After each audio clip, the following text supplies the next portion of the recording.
छत्तीसगढ़ की न्यायधानी कहे जाने वाले बिलासपुर में, जिसे संस्कार धानी भी कहा जाता है।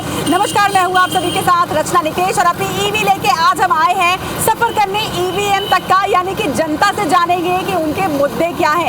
ईवीएम में आज सफर संस्कार धानी न्यायधानी बिलासपुर का। न्यायधानी इसलिए क्योंकि यहाँ है प्रदेश का हाई कोर्ट। बिलासादाई के वतन के नाम पर पड़ा ये शहर, जिसके बीचों बीच से गुजरती है अरपा नदी, और अरपा राजकीय गीत में पहला शब्द आता है। लेकिन प्रदेश की जो सरकार है, चाहे वो बीजेपी की बात करें चाहे वो कांग्रेस की बात करें, क्या उन्होंने कभी भी बिलासपुर को सबसे पहले रखा है? नहीं रखा। और यही कहीं ना कहीं जो टीस है वो बिलासपुर की जनता में नजर आता है। लेकिन इस बार उनका चुनावी मुद्दा क्या है? क्या विकास वो मुद्दा है? क्या यहाँ बढ़ता हुआ अपराध वो मुद्दा है, या फिर कोई और बात है जो उनके मन में है? उनके मन को टटोलने के लिए और इस बार चुनावी मूड को भांपने के लिए आज हम पहुंचे हैं न्यायधानी बिलासपुर में और जानेंगे यहाँ की जनता का मूड मेरी ईवी में। तो चलिए सफर की करते हैं शुरुआत।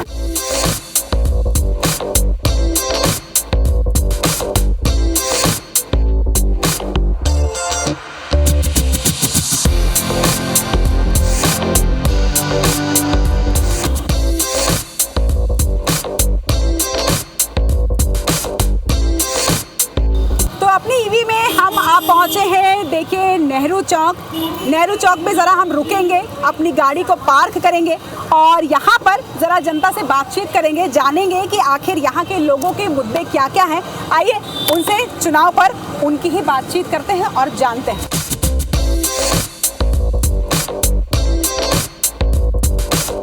कितनी तारीख को है चुनाव? 17 तारीख को। किसको वोट देंगे? बीजेपी। क्यों? बीजेपी सरकार सही है। क्या भैया वोट डालने वाले हो क्या इस बार? जी। किसको वोट दोगे? अब क्या बताऊं मैडम, किसको दूंगा? कांग्रेस। वोट डालने वाले हैं इस बार? हाँ, डालने वाले। किसको देंगे वोट? अभी कुछ सोचा नहीं है, मेरे कॉलेज को ढंग से बना दे पहले। कौन से कॉलेज में पढ़ते हैं? मैं जीसी कोनी बिलासपुर। तो आपका कॉलेज अच्छा नहीं है? अच्छा है, बट वही क्या कमी है? मेंटेनेंस का है। तो मेरे पीछे ये बहुत बड़ी सी घड़ी है जो कि समय बता रही है, लेकिन इस बार चुनाव में किसका समय अच्छा आने वाला है, किसके 12 बजने वाले हैं और किसकी किस्मत चमकने वाली है, चलिए आइए जानते हैं और लोगों से बातचीत करते हैं। वोट देने वाले हैं इस बार? वोट देंगे ना। किसको देंगे? कांग्रेस को। क्यों?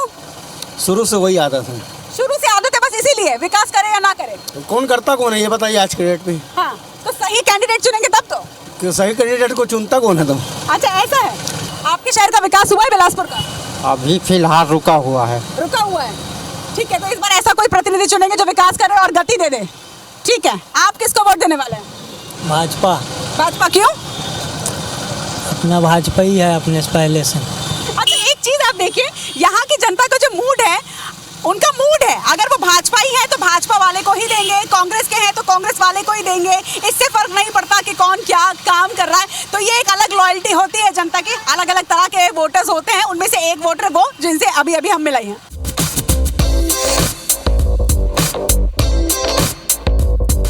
वोट देने वाले हैं? हाँ। किसको देने वाले हैं? केजरीवाल।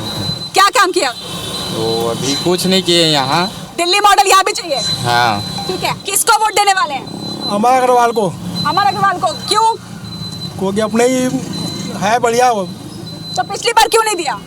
वो बदलाव था उस समय। अच्छा, तो ये भी वो पर्सन है जिन्होंने हराया है। अच्छा, थोड़ा और लोगों से बात करते हैं। चेहरे पे वोट देंगे या पार्टी पे?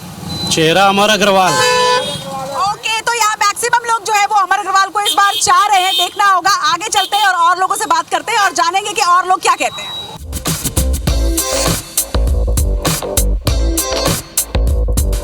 तो न्यायधानी में संस्कार धानी में सफर करते करते अब हम पहुंच चुके हैं बस स्टैंड चौक। मेरे जस्ट पीछे जो आप देख रहे हैं वो है बस स्टैंड चौक, और यहाँ पर पूरे प्रदेश से जो लोग होते हैं, शहर के सभी लोग जो हैं वो यहाँ पहुँचते हैं और यहाँ पर बहुत सारे लोग जो हैं वो भेल का आनंद ले रहे हैं। तो थोड़ा तीखा या थोड़ा मीठा किसे लगने वाला है इस बार? तीखा और किसे लगने वाला है मीठा, यहाँ पर लोगों से जानते हैं। आइए, क्या खा रहे हैं आप? भेल। थोड़ा तीखा खा रहे हैं कि थोड़ा मीठा खा रहे हैं? थोड़ा मीठा खा रहे हैं। किसको वोट देने वाले हैं? अभी तो ऐसा डिसाइड नहीं किए हम लोग।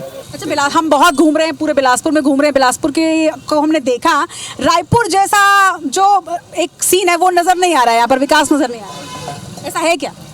नहीं, ऐसा तो नहीं लग रहा है। बिलासपुर तो विकासफुल है। बिलासपुर विकासफुल है।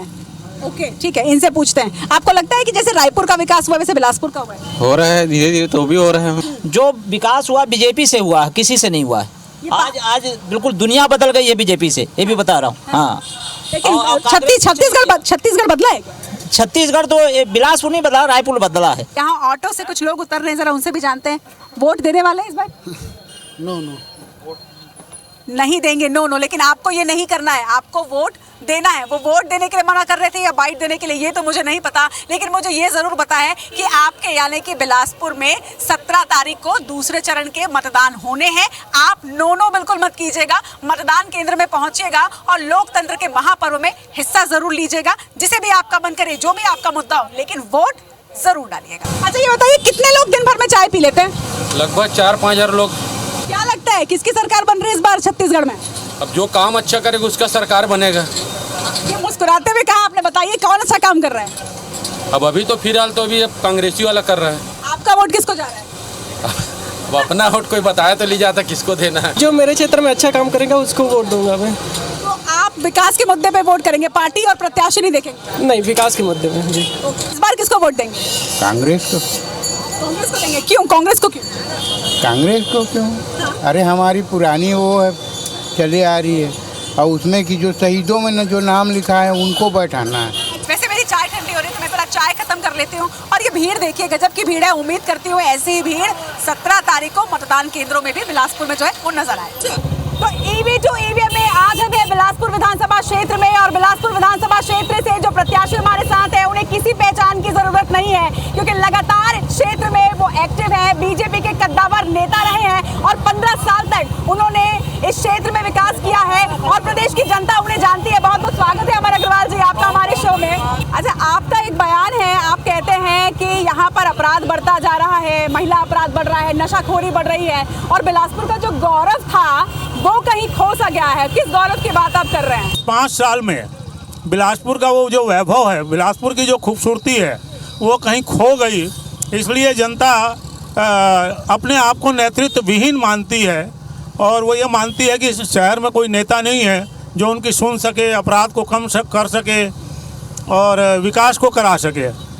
ये बताइए कि आप पिछली बार की अगर हम बात करते हैं 2018 की, तो बहुत एक ऐसे प्रत्याशी को कांग्रेस लेके आई थी जो बिल्कुल नया चेहरा था, और एक उस नए चेहरे ने आपको हराया था। लेकिन आपके चेहरे की अगर हम बात करते हैं तो बिलासपुर की जनता के बीच एक जाना पहचाना नाम, एक जाना पहचाना चेहरा, और आपको तो ये राजनीति जो है वो विरासत में मिली थी, इसके बावजूद लोगों ने नकारा। इस बार आपको लोग चूज करें, इसके लिए किन मुद्दों के साथ आप उतर रहे हैं? नहीं, देखिए, मैंने पहले ही कहा कि पिछले बार के प्रदेश में एंटी इनकम्बेंसी और मेरी खुद की एंटी इनकम्बेंसी का लाभ उसको मिला, लेकिन 5 साल तक उसके कार्यकाल को जनता ने देखा और जनता ये मानती है कि वो नेतृत्व विहीन बिलासपुर हो गया।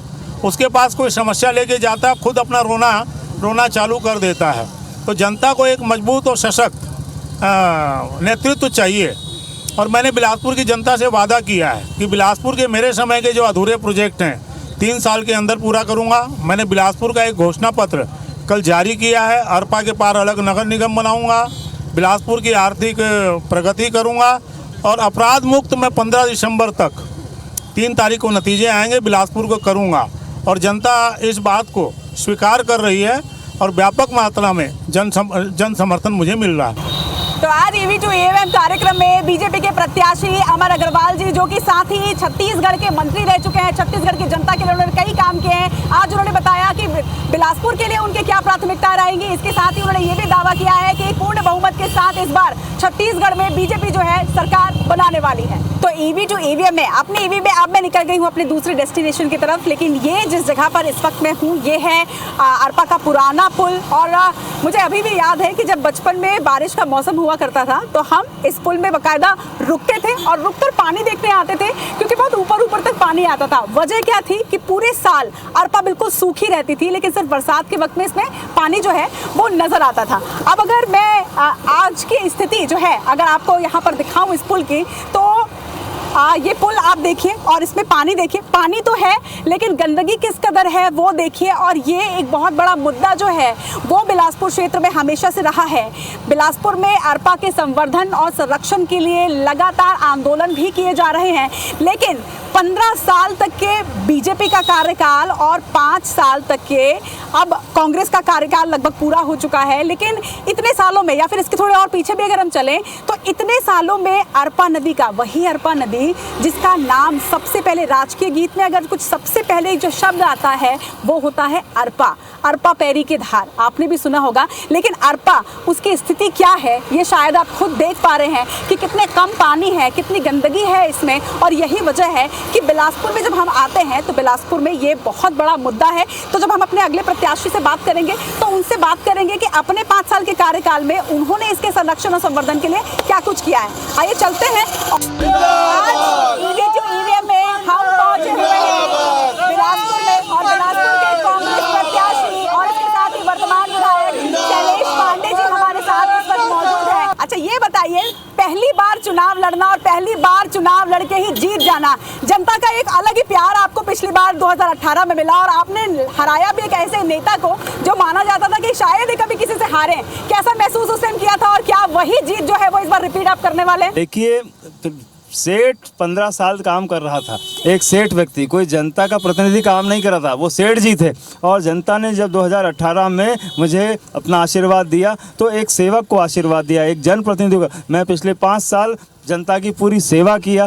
कोरोना काल जैसा कठिन काल, जब लोग दाने दाने के लिए मोहताज थे, जब लोगों को भूख से मर रहे थे, जब लोग बीमारी से मर रहे थे, तब सेठ जी पीठ दिखा दिए बिलासपुर की जनता से। एक दिन बाहर नहीं आए, ना वो आए ना उनकी दौलत आई। अच्छा एक बात बताइए, हम इस वक्त रिवर व्यू में हैं, वही रिवर व्यू जिसकी चर्चा बहुत सालों से हो रही है और बनते बनते भी काफी टाइम हो गया। आपने अरपा के लिए निश्चित तौर पर काम तो किया है जिसकी मांग बहुत साल से हो रही है। जो बिलासपुर का अरपा नदी प्रोजेक्ट है, अरपा नदी प्रोजेक्ट ने बिलासपुर, अमर अग्रवाल जी यहाँ मंत्री हुआ करते थे, उन्होंने यहाँ पर बोला, झूठे वादे जनता से किए। उन्होंने कहा कि हम अरपा को टेम्स बनाएंगे, अरपा को साबरमती बनाएंगे। 15 साल एक ईंटा नहीं रखा उन्होंने, और एक ईंटा नहीं रखने के कारण पूरे बिलासपुर की जनता में बड़ा रोष था। हमारी सरकार आई, हमने शिव घाट, पचरी घाट में बैराज बना दिया। आज हमने पानी को बांधा, बिलासपुर का जल स्तर बढ़ाया और बिलासपुर का जल स्तर बढ़ा के हम लोग काम कर रहे हैं। आज बिलासपुर की आस्था जो अरपा मैया है वो पूरा हुआ है। आज देखिए पानी भरा हुआ है और लगभग दोनों बैराज बनने से जल स्तर बढ़ रहा है और इससे बिलासपुर को फायदा होगा। अच्छा ये बताइए, 5 साल आपने काम किया और आने वाले 5 साल में अगर आप जीत के फिर से आते हैं तो आने वाले 5 साल के लिए आपका मास्टर प्लान क्या है?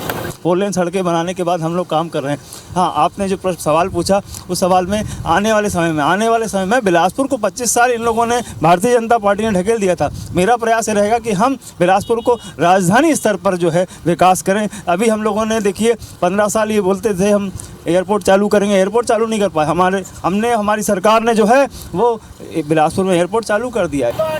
तो हमारे साथ आज बिलासपुर के वर्तमान विधायक शैलेश पांडे जी थे जिन्होंने कहा है कि काम उन्होंने बहुत सारे किए हैं और इसके साथ ही और कई सारे काम जो है वो करने वाले हैं और विश्वास है उन्हें कि वही प्यार जो जनता ने उन्हें 2018 में दिया था, वही प्यार एक बार फिर से 2023 में बिलासपुर की जनता, प्रदेश की जनता उन्हें और उनकी पार्टी को जरूर देगी।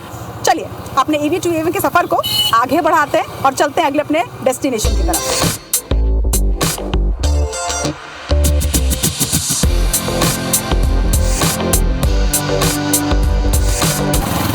तो बिलासपुर में हम हैं और ट्रैफिक तो आप देख ही रहे होंगे और ट्रैफिक देख के समझ गए होंगे कि हम अब बिलासपुर के उस क्षेत्र में हैं जो क्षेत्र बहुत ही पुराना है। प्रताप चौक और गोल बाजार का ये क्षेत्र है और समस्या जो इस वक्त आप टीवी स्क्रीन पर देख रहे हैं वही है कि बहुत पतली सड़कें हैं, लेकिन यहाँ पर सबसे ज़्यादा व्यापारी हैं और बहुत ज़्यादा यहाँ पर बाजार लगता है, बहुत पुराना बाजार है, तो इसी वजह से लोग बहुत ज़्यादा रहते हैं। लेकिन समस्या वही की वही है कि यहाँ पर सबसे ज़्यादा भीड़ लगती है, ट्रैफिक की समस्या है। तो देखना होगा कि ट्रैफिक की समस्या पे लोग क्या कहते हैं। आइए ज़रा उनसे बात करते हैं और जानते हैं कि बिलासपुर से ट्रैफिक की समस्या आखिर कब खत्म होगी। तो हम ट्रैफिक से जूझते हुए कहीं पहुंच चुके हैं, गोल बाजार के अंदर का ये क्षेत्र है। चलिए जानते हैं लोगों से कि लोगों को कितनी परेशानी होती है और क्या उनकी दिक्कत है। यहाँ पर जो दुकान जिनकी है उन्हीं से पूछ लेते हैं कि उनको क्या दिक्कत होती है क्या। नमस्कार, क्या नाम है आपका? मोहम्मद कपासी। कितने साल से आपकी दुकान यहाँ पे है? 70 साल। अच्छा एक बात बताइए, ये ट्रैफिक की समस्या कभी दूर क्यों नहीं होती है यहाँ से? अब मेरे को ऐसा लगता है इतनी गाड़ियाँ बढ़ गई है और बस थोड़ा अगर पार्किंग अगर हो जाए ना, पार्किंग अगर व्यवस्थित हो जाए कहीं, मतलब ऐसा लोग जो है अब गाड़ी इधर उधर रखने में भी डरते हैं कि भाई उनको फिर गाड़ी को उसको मतलब रखेगा, उसकी सावधानी क्या रहेगी। थोड़ा अच्छी पार्किंग लोगों को मिल जाए, अपनी गाड़ी वो लोग जो है यानी वहाँ बिना डरे रखें और बाज़ार में आए तो इसकी समस्या दूर हो सकती है। तो ट्रैफिक इतनी है कि हमको भी अपनी ईवी एक जगह पार्क करनी पड़ी है, क्योंकि अगर हम गाड़ी लेकर आते तो बहुत मौला मुश्किल हो जाती है। आप जरा लोगों से बात करते हैं कि क्या यहाँ पर के चुनावी मुद्दे हैं। आप वोट डालने वाली हैं इस बार? हाँ। किसको देने वाली हैं? भाजपा। क्यों? भाजपा हम लोग को बहुत मदद करती है। मदद करता है? किस तरह की मदद? बहुत, जैसे कि हम लोग को सुविधा, वहाँ रोड नहीं था तो बताए तो ऐसा सुविधा है, उसको पूरा किया वो। इस बार क्या माहौल लग रहा है बिलासपुर का? दोनों कांटे की टक्कर है। बताइए, अगर शहर के विकास के लिए चौड़ीकरण के नाम पर आपकी दुकान को भी थोड़ा पीछे खिसकाया जाएगा, तोड़ा जाएगा, राजी है? जय राजी। देखिए, ये होता है असली नागरिक जो अपने क्षेत्र के विकास के लिए अगर अपनी ही दुकान टूट भी रही है तो उसमें भी वो बिल्कुल राजी, और होना भी ऐसा ही चाहिए, क्योंकि अगर अपना हित देखेंगे तो कहीं ना कहीं राष्ट्र हित या आपके प्रदेश का हित जो है वो छूट जाता है। 100 रुपए फ्रॉक, 100 रुपए कुर्ती, 100 रुपए फ्रॉक। तो चले आइए 100 और इसी तरह से चले आना है 17 तारीख को मतदान केंद्रों में वोट डालने के लिए। साड़ी तो रेडी हो गई, कपड़े रेडी हो गए, लेकिन ये बताइए किसको वोट देने वाले हैं? अब हम तो कमल में हमेशा देते हैं। आप किसको वोट देने वाले हैं? हम तो जो देश के रक्षा के लिए काम करेगा उसी को वोट देंगे। देश की रक्षा मतलब प्रदेश की राजनीति में कोई इंटरेस्ट नहीं है? बाकी राजनीति में नहीं, देश की जो रक्षा करेगा, जो आतंकवादियों को खत्म करेगा, जो सर्व समाज को उद्धार करेगा, वो है बीजेपी। आप क्या खरीद रही हैं? ये देख, बच्चे के लिए कपड़ा। बच्चे के लिए कपड़े खरीद रही है, और बच्चे के भविष्य को कौन सी पार्टी सुधार सकती है? कमल छाप को। बच्चे के भविष्य को भी कमल छाप सुधार सकते हैं। तो यहाँ पर जो लोग हैं वो मोस्टली मोदी को वोट देना चाहते हैं, राष्ट्रहित की बात कर रहे हैं, और देखना होगा कि आगे और कौन सी पार्टी को लोग सपोर्ट करते हैं। आइए जरा जानते हैं वो भी। देखिए, बड़े जो होते हैं वो बच्चों की बात मानते हैं, और बच्चे भी आजकल राजनीति में बड़े इंटरेस्टेड रहते हैं। आप कितने साल के हो? मैं 10 ईयर्स ओल्ड। 10 ईयर्स ओल्ड हो। राजनीति समझते हो? मोदी को बस जानता हूँ।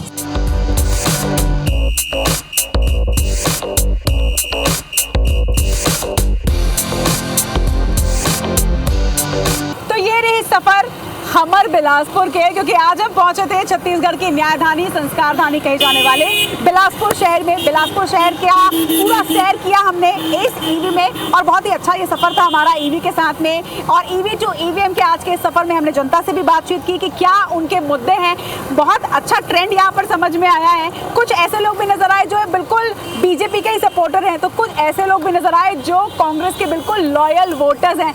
लेकिन युवाओं की अगर हम बात करें तो युवा डेफिनेटली मुद्दों पर इस बार वोट देने वाले हैं, और वोटर्स जा रहे हैं, ये बहुत ही अच्छी बात है। जागरूक मतदाता है यहाँ पर के, तो बहुत बहुत बधाई यहाँ के वोटर्स को, क्योंकि जागरूकता उनमें जरूर मैंने आज यहाँ पर देखी है। तो ईवी टू ईवीएम का ये सफर आज बिलासपुर से था। दोनों ही प्रत्याशियों को शुभकामनाएं, क्योंकि दोनों ही प्रचार के बीच हमने उनसे भी बातचीत की, और बहुत आश्वस्त तो दोनों ही नजर आए, चाहे कांग्रेस के शैलेश पांडे हो या फिर बीजेपी के अमर अग्रवाल हो। दोनों ही काफी आश्वस्त थे। दोनों ने ये दावा किया कि वो दोनों इस बार जीत हासिल करने वाले हैं। बाकी फैसला तो 3 तारीख को होने वाला है, मगर आपकी जो डेट है वो है 17 नवंबर की, क्योंकि इसी दिन छत्तीसगढ़ में दूसरे चरण के चुनाव होने हैं, जिसमें विधानसभा क्षेत्र बिलासपुर भी है। तो 17 तारीख याद रखिएगा, और साथ ही याद रखिएगा कि आपको मतदान केंद्रों में पहुंचना है, वोट डालना है। मैं चली अपनी ईवी को चार्ज करने, क्योंकि मुझे पहुंचना है किसी और शहर, वहां से ईवी टू ईवीएम के एक और एपिसोड के लिए। फिलहाल के लिए मुझे दीजिए इजाजत। नमस्कार।